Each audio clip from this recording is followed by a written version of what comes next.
So here's the thing. Landon Dupont is the projected first overall pick in the 2027 NHL Entry Draft. For the Vancouver Canucks, they suck right now. They're currently projected to drafting first in this year's NHL Draft. Who knows if they actually get it? It's only a 25% chance. But they are the number one team.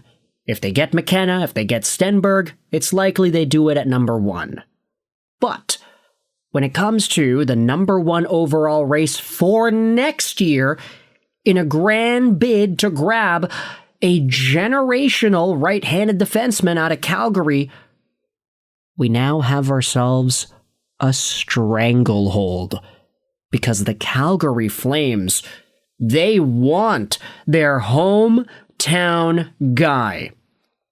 But before we dive into why that is, what actually happened and how everything worked out this way, I wanted to give a little bit of an update to the DuPont conversation we last had on this YouTube channel, because if you take a blast to the past, you would have seen the video that we made on this YouTube channel talking about Landon Dupont and his supposed fandom of the Vancouver Canucks. There was a video interview done with Elite Prospects, or was it the NHL? I don't remember. It's the TikTok video that was over here. And Dupont went out there and said that he's a fan of the Vancouver Canucks. And that got a lot of Canucks fans wondering. First off, why the hell are all these first overall picks Canucks fans all of a sudden? It's been like 4 years in a row that we're going to see a guy taken first who happens to be a Canucks fan. From Bedard to Celebrini to, okay, I guess Schaefer doesn't count. Yeah, exclude him. But Bedard, Celebrini, McKenna, Dupont, all Vancouver guys. Even though Landon is actually from Calgary, Alberta, Canada. Anyways, I wanted to talk about this article. Thomas Drance posted this a few days ago on March 2nd, talking about Elias Pettersson's benching, the fragile Canucks, as well as the rise of Landon Dupont. There was a brief Q&A session with Mr. Dupont himself included in this article. And there was an absolutely hilarious, so ridiculous that I almost didn't even think it was real. It looked satirical answer from Dupont in this piece. Take a look at this tweet. It's an excerpt from the conversation. Landon Dupont told The Athletic on Friday night that, yeah, I'm sort of a Canucks fan. Though, ever since Quinn Hughes got traded, I don't know if I still want to be with them. They've got Zeev Buium, though, and I really like his game. Dupont, it seems, is a fan of individual players more than he is a hardcore fan of any one team. His brother is the real Canucks fan in the family, and he gravitated to watching them play because of his admiration for Quinn Hughes' individual brilliance. And that is so interesting to me. Like, we see NHL draft picks, and we see the interviews, we see the prospects, we see the coverage, we see everything. But at the end of the day, when you see questions like this, it's like, yeah, Landon Dupont is 16 years old. That is a 16-year-old's general kind of answer when it comes to NHL teams and what he likes to watch. I'm sort of a Canucks fan, but when Quinn Hughes got traded, I don't know if I still want to be with them. They got Zeev Buium, though, and he's cool. At first, I actually saw somebody tweet out the text of this, and I thought it was satirical. I was like, oh, there's no way he actually said that. Like, firstly, Dupont going out there and being super opinionated about which players he likes and not really shying away from expressing his admiration about that, but then also kind of taking the team down with him. Like, he's literally saying here, yeah, I don't know if I want to be with the Canucks because they traded away Quinn Hughes. Anyways, it is a good reminder that these NHL prospects are fans, and they will put themselves in positions to watch the game, learn from the greats, grow the game.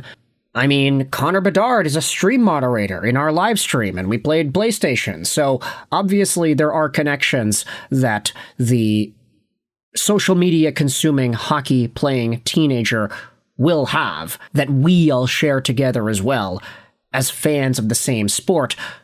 But with all that said, let's shift gears over as to how the Calgary Flames really put themselves in a stranglehold position to grab Landon Dupont. It comes to us from a tweet from Thomas Drance again. Here's what he said 2 days ago.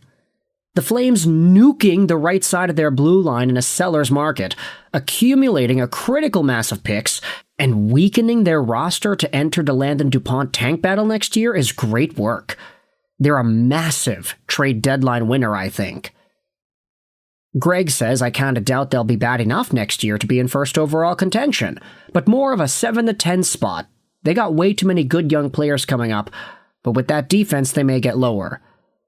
Dustin Wolf and Huska give them a real floor, but that blue line is a problem. Now, Thomas Drance, let's go out there and evaluate his comments over here. Let's see the Calgary Flames line combinations and their decor. Kevin Ball, Zach Whitecloud, Oli Mata, Braden Pahal, Jan Kuznetsov, and Zane Parekh. Now, no disrespect to Zane Parekh, he's going to be good, but he's really young. Braden Pahal and Mata, I don't know if anybody's really saying that's a good pair. Kevin Ball is a top 2 D-man? Same with Zach Whitecloud? Oh boy. The Calgary Flames, after trading away all of these guys over the years, Tanev, Zadorov, you got away with Noah Hannafin, you traded away Dougie Hamilton, you traded away Mackenzie Weegar, Rasmus Anderson's gone. I mean, you name all the names that the Calgary Flames have had on their blue line over the past few years, and it's like, yeah, they've been a good team. This, though? This is not a good decor. And they are really putting themselves in a great position to just accumulate draft pick value whilst getting worse in the short term. Let's go out there and read this. Pavel Bure's Flo asks, who's worse next year, Vancouver or Calgary? The lottery winners will probably have a big impact since both of these wingers will come straight to the NHL. If Vancouver wants to be worse, then they should keep Foote as the head coach for another year. He stinks. I'd actually agree with that too. If the Vancouver Canucks get themselves a competent coach, there's no telling how good this roster could actually play. I mean, Brock Besser, Jake DeBrusk, Elias Pettersson, we've seen what they can do when they are actually good. It's just nobody's really playing all too well these days. I mean, Brock Besser had 2 goals the other night, and they won, but still, you know what I mean. For what it's worth, we had Gary Mason of the Globe and Mail responding to Thomas Drance's tweet over here saying, yeah, I could not agree more.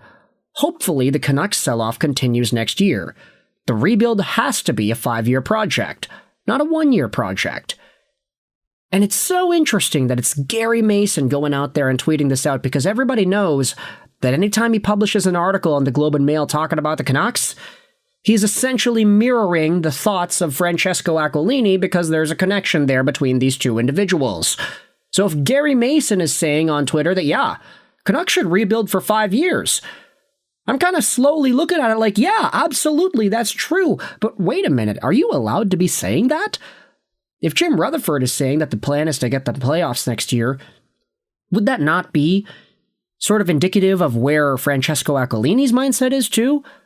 Tank this year, and then just get back up to it next year? We all know that they're not good enough to do that for next year, but if that's what they want to do, then it kind of gets me worried what's going to go down. Are they going to make trades to get guys, and they're going to sign these win-now pieces, whatever? But at the very least, Gary Mason is like, yeah, no, they got to rebuild for 5 years. This Landon Dupont conversation is going to be a big one between Vancouver and Calgary next season, considering how bad Calgary set their team up to be. With that said, I want you to let me know your thoughts in the comment section below. Vancouver and Calgary, Landon Dupont wars, how the Calgary Flames took a stranglehold over the Canucks for 2027's generational superstar. Let me know your thoughts in the comment section below. I hope you enjoyed this video. Sign on, and bye.